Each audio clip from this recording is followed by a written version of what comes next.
Graffiti to me is a very, very complicated issue, and I don't know where to begin with that.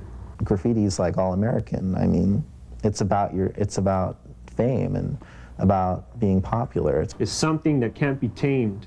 It's wild and it's free in the very essence of the word freedom. Graffiti is Americana.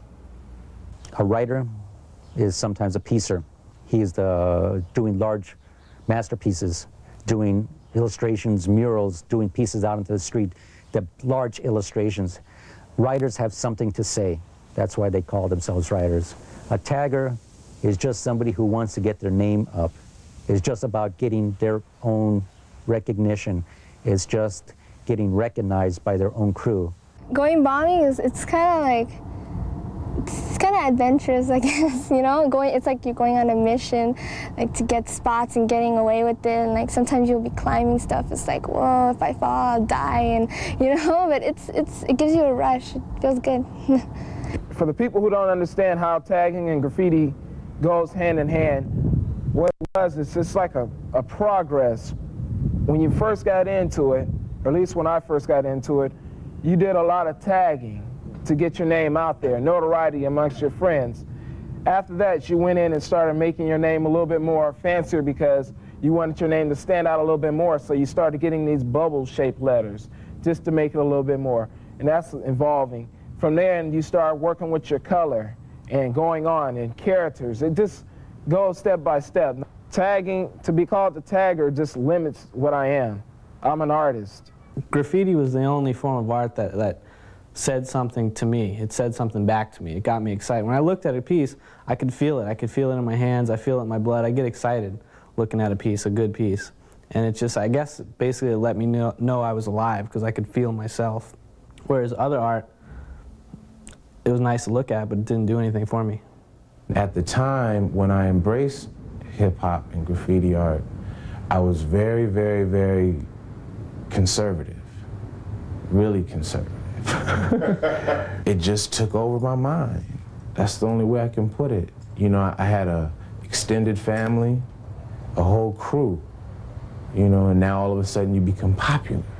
I want everybody to know who I am, you know? I don't want to be just another face in the crowd, you know? If I'm going to be somebody, I want people to be like, oh, Nerv, yeah, I know who he is. I want people to know who I am. I don't want to just go through life just being, you know, not restricting myself to friends, restricting myself to my neighborhood. I want to be everywhere. Most kids don't have money to go to art school and figure out how they're going to paint and do these canvases, so they figure we'll just pick up a spray can and do it on our canvas, which is the city, you know? So it's all about free expression, you know? It's like I don't need money, or I don't need you know, the man up there or whoever to tell me how to do my stuff, you know? I'm just gonna do it from here, and you don't like it, that's too bad. I guess you could call me the authentic graffiti writer, because I will write on any surface, you know. I'm from tattooing to this, you know. As the saying goes, you gotta do your part to combat the conspiracy, you know, and this is my part, I paint. I think graffiti has allowed me to evolve in this manner of like actually viewing life and being more sensitive to certain things going around in my environment because of like certain cliches, like you are a product of your environment. And that's true to a point, because the environment that you grow up in becomes part of you and you become part of it, but to a point, because as soon as you reach that point, you know. Because everyone feels like someone's trying to control them. Everywhere you turn, something's being taken away from you now, something else is being increased upon you. The restrictions are getting tighter. It's like, damn, the fucking smog is enough to kill you. Now we got everything else. And graffiti is a loud, colorful voice, and it's a good way of putting a message across. People see it. You don't do it for anyone else. You're doing it for yourself, the personal satisfaction of doing it, to know you were there, you did it.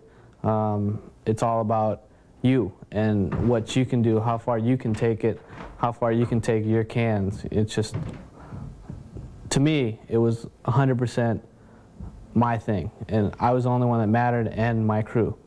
213 is like the story of LA, you know, the story of what people go through in LA nowadays. You know, this is this is the mid-90s, you know, and there's been a lot of gang warfare and a lot of police brutality, a lot of pollution, a lot of hypocrisy in LA, a lot of crime, a lot of injustice has been going on, you know, and 213 speaks about that, you know, like with our artwork, a lot of times it's different from a lot of other graffiti artists in the sense that a lot of graffiti artists will talk about the issues going on right in their work. They'll put paragraphs talking about what's going on, or they'll depict what's going on like at face value. But our stuff is more subliminal, you know, it's like more in the line. You gotta come from that perspective to really understand the lines and what we're trying to say inside those lines, you know?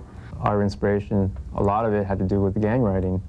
So a lot of gang names, certain people in different gangs, you know, came up with their own styles of writing. It was a gang form, but I mean, that was a major influence, just all the old English letters, calligraphy letters, tattoos.